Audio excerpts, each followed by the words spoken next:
Alors, on se retrouve pour un nouvel exercice sur Excel. On va voir cette fois-ci le cours 6 élèves. Donc c'est normal si vous ne trouvez pas la vidéo du cours 5.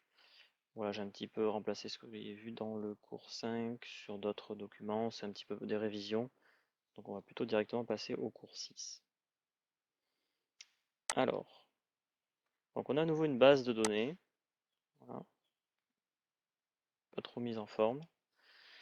Donc on va la mettre en forme et on va travailler dessus. On va voir plutôt sur ce fichier le texte et la découpe et l'assemblage de texte.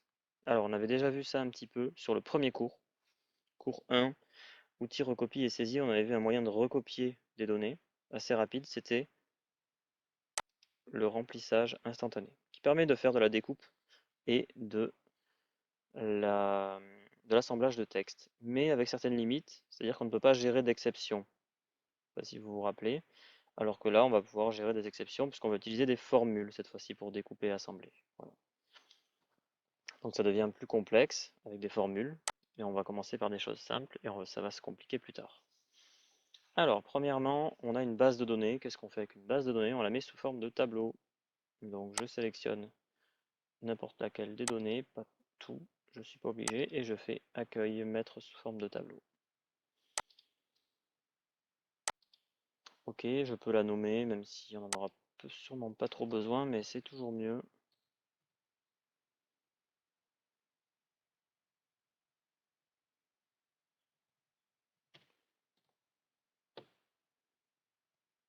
Tab employé, hop.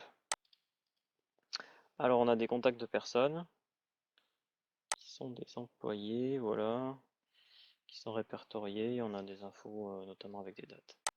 Alors on va... Ah oui, il y avait aussi une petite révision sur un si. Allez, on le fait vite fait.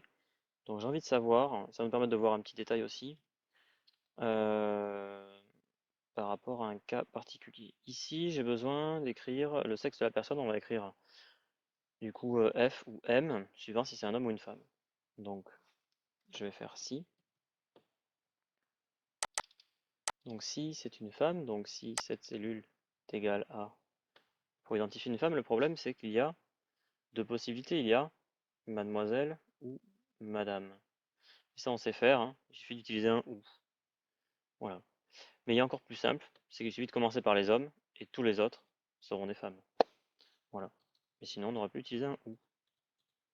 Donc je vais bien sélectionner, j'aurais pas dû effacer. Et d'ailleurs je ne peux plus le sélectionner maintenant. Alors ça peut arriver aussi quand vous n'avez pas la place, parce que la cellule est petite. Sélectionnez à côté et vous utilisez la flèche, hop, vous déplacez. Voilà, et c'est pas au bon endroit, je vais y arriver.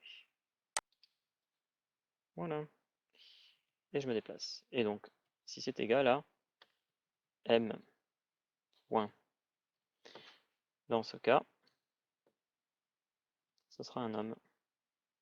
Je mets entre guillemets, hein, je vous rappelle, c'est du texte. Sinon, c'est une femme. Voilà. Autre particularité du tableau, quand j'écris une formule sur une ligne, il fait la même partout. Et c'est bon. Parfait. On va voir les formats de cellules aussi en même temps. Tiens, par exemple, ici, format téléphone sera approprié. On ne l'a pas encore vu. Le format téléphone, il est dans spécial. On avait vu le code postal, il y a aussi le numéro de téléphone, c'est un peu la même problématique. On veut bien afficher les zéros et aussi avoir le format français. Vous avez le format de tous les pays, hein. Chaque pays a son propre format, donc ça c'est très pratique. Voilà. Et ça, je peux peut-être le réduire, voilà, avec un double clic. Alors maintenant, on va voir un petit cas simple. Je vais ajouter une colonne ici. Insérer. Je vais voir le numéro de département. Donc, clic droit sur une colonne, donc sur I. Enfin, c'était H avant. Ça m'insère une colonne avant, qui devient H et l'autre devient I. Voilà. Donc le numéro de département. Alors, comment je peux faire pour récupérer le numéro de département? Eh bien, c'est très simple, je connais le code postal. Donc je sais que ce sont les deux premiers caractères. Et je sais que le code postal est toujours à 5 caractères, donc c'est assez bien formaté. Ça devrait bien marcher. Je peux utiliser le remplissage instantané, hein, évidemment. Mais là, j'ai envie d'utiliser des formules aujourd'hui. Donc, je vais faire égal et je vais trouver la bonne formule pour faire ça. Donc, on doit découper du texte. Il y a plein de formules qui permettent de découper du texte. Alors, la plus simple pour faire ça, c'est la formule qui s'appelle gauche. Et je vais agrandir un petit peu. Sinon, je clique à côté et je fais ça, comme d'habitude. Donc, je découpe ce texte et le nombre de caractères que je veux récupérer depuis la gauche, parce qu'elle s'appelle fonction gauche. Donc, elle découpe depuis la gauche. Donc, je récupère 2 caractères. Et voilà, ça a bien marché. Très bien, c'est parfait. Et j'ai la même fonction qui s'appelle droite et qui, vous avez bien compris, fait la même chose depuis la droite. Donc, par exemple, pour récupérer les 2 derniers numéros du numéro de téléphone, on peut faire ça avec droite. Voilà. Ok, très bien. Là, on a vu une découpe de base. Maintenant, on va voir un assemblage. Alors, on avait vu aussi comment assembler avec le remplissage instantané. On a fait la même chose, on a fait un email. Alors là, j'ai envie de faire un peu différemment. J'ai envie de faire avec une formule. Alors, autant il y a plein de fonctions utiles pour faire de la découpe. Pour assembler, c'est tout simple. On assemble avec quelque chose qu'on a déjà vu aussi. Donc, je prends le contenu d'une cellule et je fais et j'assemble. Soit du texte que je tape entre guillemets, soit une autre cellule. Donc là, je vais mettre un point. Je mets un point entre guillemets, c'est du texte. Et le nom. Et guillemets, arrobase. Et je mets la fin entreprise.fr. Ferme les guillemets. Voilà, ça a bien marché. Alors vous allez me dire, il y a des majuscules, mais les majuscules, ce n'est pas grave dans les adresses mail, c'est juste qu'elles ne sont pas prises en compte, donc ce sera comme des minuscules. Mais si vous voulez vraiment les enlever pour que ça fasse plus propre, c'est possible. On a vu que c'était possible avec le remplissage, il suffit d'écrire en minuscules et il allait récupérer et transformer le nom en minuscule. Là, il a récupéré comme c'était, donc je vais tout simplement utiliser la fonction minuscule et je vais mettre tout ça dedans. Donc minuscule transforme du texte en minuscule. Voilà. Et voilà. Donc tout est en minuscule, parfait. Donc ça c'était assemblé, donc c'est plutôt simple. On va voir d'autres découpes évidemment, ça va se compliquer un petit peu. Alors, tiens, je vais faire le bâtiment. Le bâtiment, c'est une lettre, et c'est la première lettre du service. C'est simple, ça serait la même chose que gauche, mais avec 1 au lieu de 2. Je récupère un caractère. Juste pour vous montrer, je vais utiliser une autre fonction. Gauche aurait pu être très bien pour ce cas-là, hein, même plus simple. C'est juste que je vous montre une autre fonction qui s'appelle stxt, parce qu'on va en avoir besoin plus tard. Donc c'est la même, sauf que vous voyez, il y a texte, nombre de caractères à découper, mais il y a aussi un point de départ. Ça veut dire que je peux découper, non pas à partir du premier depuis la gauche, mais à partir d'un certain caractère. Ça, c'est très utile. Ici, ce sera quand même à partir du premier. Donc ça va. Donc je vais devoir lui indiquer 1, et j'en récupère 1. Voilà. Parfait. Donc là, ça n'avait pas trop d'intérêt. J'aurais pu très bien utiliser gauche, mais on va l'utiliser plein de fois après stxt dans d'autres cas. Donc elle découpe par la gauche, c'est juste qu'on peut mettre un point de départ en plus par rapport à la fonction gauche. Ok, super. Alors maintenant, on va vouloir récupérer l'ancienneté. Alors, je vais faire un petit calcul pour avoir l'ancienneté en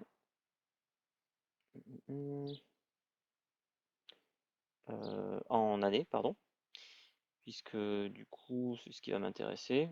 Alors déjà, je vais essayer de récupérer l'ancienneté, peu importe l'unité. Donc je connais la date d'embauche, je connais la date d'aujourd'hui. Ok. Si je fais l'un moins l'autre, j'aurai bien l'ancienneté. Donc si j'écris 11,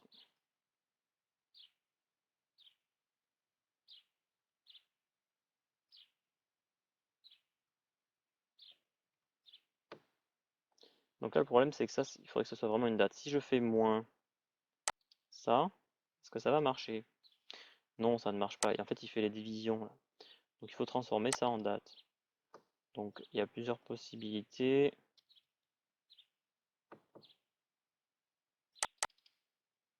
Voilà. Et là, je mets hop avec la fonction date, comme ceci. J'ai mis 2018. Non, non, non, on est en 2020. Hop, voilà. Ah, j'ai dû me tromper. C'est d'abord l'année. On va y arriver. Voilà. Et du coup, là, c'est simplement le format date qui s'est mis, puisque j'ai bidouillé un petit peu avant, donc je vais remettre le format nombre. Voilà. Donc là, j'ai l'ancienneté, mais en jour. Ok. Bon, c'est pas trop gênant. Il y a un autre problème qui va me gêner, moi, c'est ça. Donc là, j'ai mis une date fixe. Et si j'ouvre mon fichier demain, c'est faux, ce qui est écrit là. Il faudra que je change la date et que je mette 12. Donc évidemment, je ne vais pas utiliser cette fonction date, je vais plutôt utiliser la fonction qui me donne la date d'aujourd'hui et qui sera mise à jour tous les jours. C'est tout simplement la fonction aujourd'hui. Alors cette fonction, elle ne demande rien dans ses paramètres. J'ouvre une parenthèse, je ferme une parenthèse. Il faut quand même le faire parce que ça indique que c'est une fonction et elle renvoie directement la date d'aujourd'hui et demain elle renverra donc le 12 avril au lieu du 11 avril. Voilà, ça marche aussi, j'ai toujours le même résultat. Donc ça permet de faire des calculs, c'est très pratique par rapport à une échéance d'aujourd'hui. Donc cette fonction, c'est celle qui était utilisée dans les filtres ou les mises en forme conditionnelles quand on avait vu les fonctionnalités par rapport à la date d'aujourd'hui. D'accord? On peut voir pardon, ici, hop. Voilà, ils utilisent la même fonction, hein, celle que l'on voit par rapport à la date d'aujourd'hui. Alors, j'ai l'ancienneté en jours, je la voudrais en années. Comment je fais? C'est tout simple, hein, je peux diviser par 365.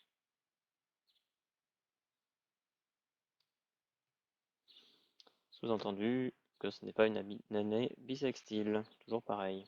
Voilà. Là, j'ai l'ancienneté en années. Pour que ce soit plus joli, j'aimerais qu'il y ait marqué 10 ans. Ça, on sait faire aussi.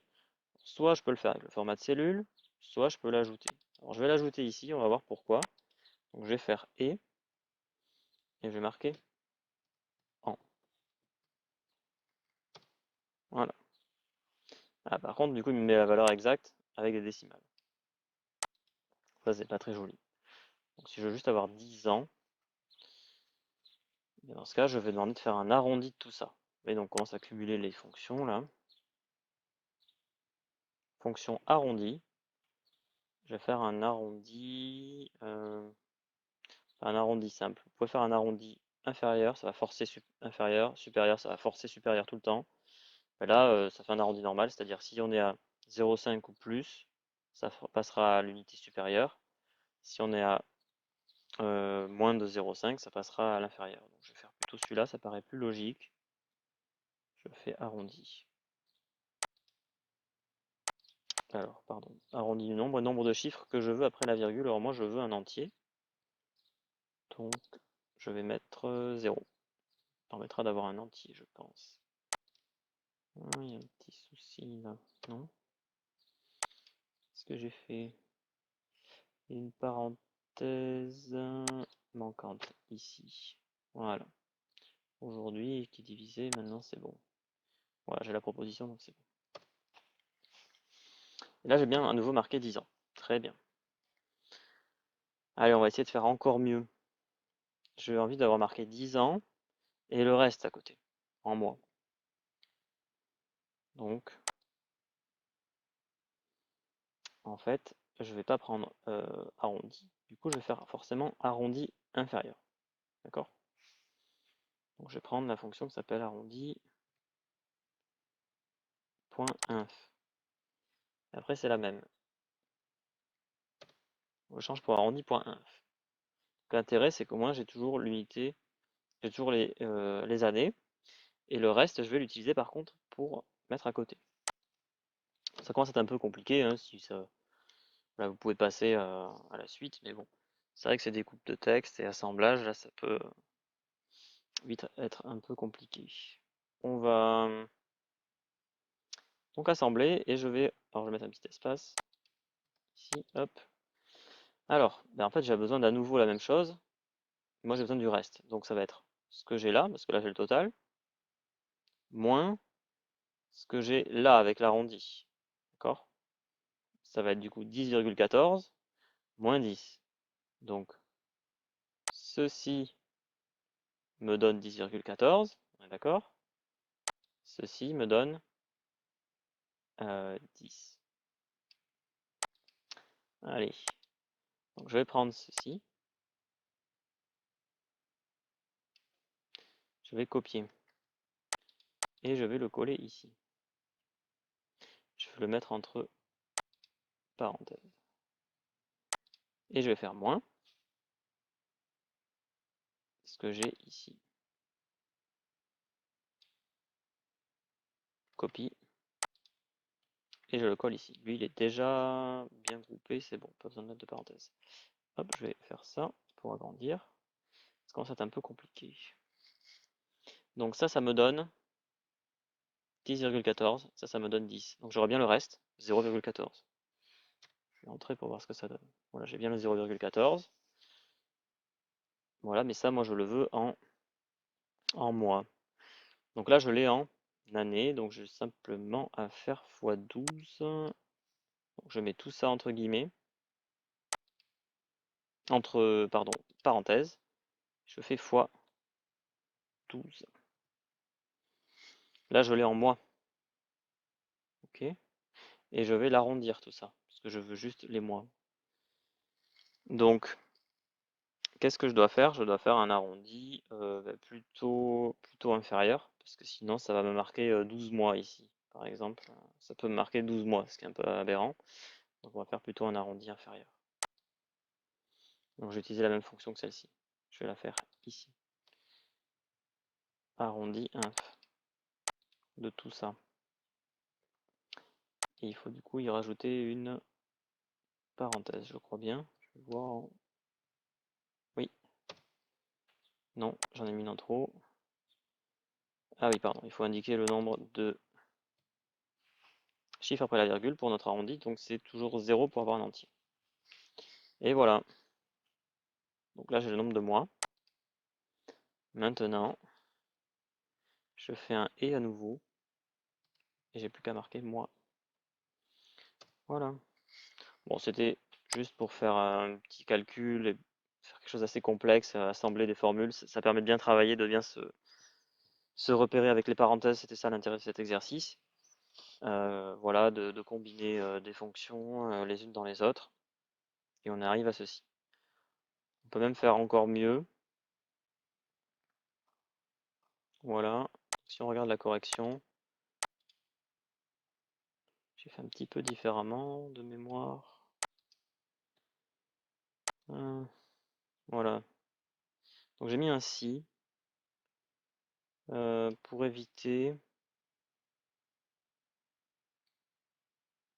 d'avoir 12 mois et c'est peut-être plus juste. Alors,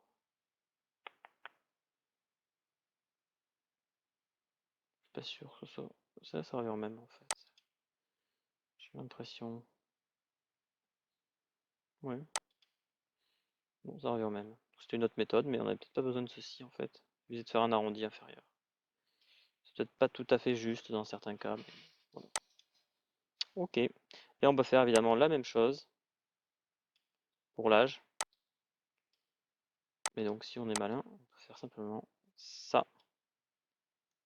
Voilà. Et on a l'âge. Puisque c'est la même chose, mais avec la cellule d'à côté. Donc juste ça à décaler. Et on est bon. Parfait. Vérifie, en 74, ça fait bien 4600. Moi, ça a l'air d'être bon. Parfait. Alors évidemment, ça, le désavantage, c'est qu'on ne peut pas l'utiliser pour faire des calculs, hein, puisque c'est du texte mélangé avec des valeurs numériques. Ça fait un bel affichage par contre. Voilà. Donc c'était ça l'intérêt de cet exercice, de voir un petit peu les découpes de texte. Il y a un autre exercice plus tard pour faire la découpe de texte avancée. Voilà, découper, assembler, mais de façon avancée, des choses encore plus compliquées. Donc, on va quand même faire un petit plus. On va aller ici pour voir un peu plus de découpe. Hop là, pardon. Alors, je vais mettre ici, j'ai envie en fait de séparer le numéro du nom de la rue. Vous vous rappelez, on avait déjà fait ça aussi avec le remplissage instantané. Donc, je crée une colonne, ceci sera le numéro. Alors là, le problème, c'est que je ne peux pas utiliser gauche parce que je ne connais pas le nombre exact de caractères, parce qu'il varie. C'est pareil avec stxt. Donc, on peut quand même utiliser gauche et stxt, il faut juste connaître le nombre de caractères. C'est ça qui va être un peu plus problématique. Alors, on va donc faire intervenir de nouvelles fonctions. Alors, j'ai besoin en fait de trouver combien il y a de caractères. Et j'ai un petit repère qui va m'aider, c'est la virgule. Je sais que c'est le nombre de caractères jusqu'à la virgule. Et j'ai une fonction qui me permet de trouver l'emplacement d'un caractère spécial. Et vu qu'il n'y a qu'une seule virgule à chaque fois dans l'adresse, c'est facile. Elle va me donner à chaque fois la position de la virgule. Cette fonction s'appelle, alors c'est pas la fonction définitive, je vous la mets juste là pour tester, pour voir ce qu'elle fait. Elle s'appelle trouve. Je lui demande de trouver un texte cherché. Donc c'est une virgule, je le mets entre guillemets puisque c'est du texte. Dans quel texte je cherche ça? Là-dedans. Et ensuite, est-ce que je cherche avec un point de départ? C'est un peu comme stxt. Non, je cherchais depuis le début, donc je vais rien mettre. Alors soit vous mettez rien, soit vous mettez 1. En centre crochet, vous n'êtes pas obligé de mettre ce paramètre. Donc voilà, je ne vais pas le mettre. Hop. Alors, c'est la position de la virgule. Donc elle est bien en deuxième, en troisième position, en cinquième, sixième position. Oui, 5, 6, oui, c'est ça, voilà. Donc c'est bien, ça a l'air de marcher. Et donc avec cette position, ben, je peux découper jusque-là. Ce numéro, je vais le donner à stxt ou à gauche pour pouvoir découper. Alors, je vais couper cette fonction. Hop, et je vais faire ou stxt. Donc je découpe ce texte à partir du premier caractère jusqu'à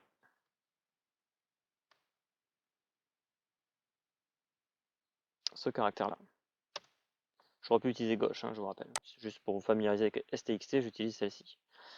Alors, et oui, évidemment, je redécoupe jusqu'à la virgule, donc c'est virgule incluse. Moi, je n'en voulais pas de cette virgule. Donc, en fait, c'était pas vraiment jusqu'à la virgule, c'était jusqu'à un caractère de moins que la virgule. Donc, ici, tout simplement, trouve me donne ce nombre-là que je découpe. Je vais faire moins 1. C'était pas 2 caractères, c'était 1. C'était pas 3, c'était 2. Donc, c'est bien moins 1 à chaque fois. Donc, juste à faire moins 1 ici. Et on est bon. Donc là, on a récupéré le numéro. Parfait, on a récupéré le numéro avec le bis. Ça, c'est très bien.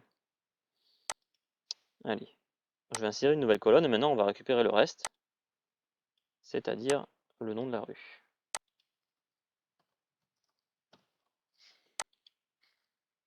Ça va être un peu le même principe. Et là, je suis obligé d'utiliser stxt, ou alors je dois utiliser droite, puisque je dois découper à partir de la virgule et non jusqu'à la virgule. Et donc, j'ai les deux paramètres dans stxt. Donc, je vais refaire depuis le début avec stxt. Je découpe ce texte, et le point de départ est la virgule. Donc, c'est ce que j'ai mis tout à l'heure. Je le mets ici. Donc, c'est trouve la position de la virgule. Donc, trouve la virgule dans ce texte-là. Je ne vais pas mettre le dernier paramètre. Voilà. Combien de caractères je récupère? Alors, l'avantage de ça, donc il va démarrer d'ici, et après il a un certain nombre de caractères qui n'est pas identique à chaque fois découpé. Si vous mettez plus, c'est pas grave. Donc je vais mettre quelque chose de très grand, je suis tranquille.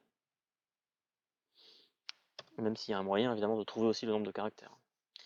Comme tout à l'heure, c'était pas à partir de la virgule, c'était parce qu'il y a virgule et espace, donc c'est du coup 2 caractères après. Donc ici c'est pas trouve, mais c'est trouve plus 2. Voilà. Est-ce qu'on y est là? Qu'est-ce que j'ai fait? Plus 2. Et voilà, là c'est propre. Donc voilà, Donc souvent, on va utiliser stxt combiné avec trouve pour faire des découpes plus avancées. On aurait pu aussi donc utiliser droite et de la même façon qu'on a utilisé ici stxt ou gauche avec trouve. Mais c'est quand même mieux de bien maîtriser stxt. C'est celle qui va être la plus utile dans les cas complexes. Donc là, voilà, on a terminé avec ça. Une petite remarque, c'était facile parce que j'avais la virgule. On verra un autre cas où on n'a pas la virgule. Et là, évidemment, c'est plus compliqué. Alors, je peux découper jusqu'au premier espace, mais ce sera le même problématique qu'avec le remplissage instantané. Je ne pourrai pas récupérer le bis. Mais si, je pourrais le récupérer, puisque évidemment, avec les fonctions, on peut faire tout ce qu'on veut. Donc, je pourrais tester le mot qui est après le premier numéro et savoir est-ce qu'il y a écrit bis, est-ce qu'il y a écrit terre, et je le récupère ou je ne le récupère pas, etc. Voilà, donc ça sera un peu compliqué, mais c'est tout à fait faisable. Et donc, c'est l'objet d'un exercice pour plus tard, voilà, pour la découpe de texte avancée. Alors, on a terminé avec la découpe de texte. Je vais vérifier la correction, voir si j'ai rien oublié. Bon, voilà, il y avait ça, c'était juste assemblé, c'est pas grand-chose. Ok, oui, on est bon. On va s'occuper de ça.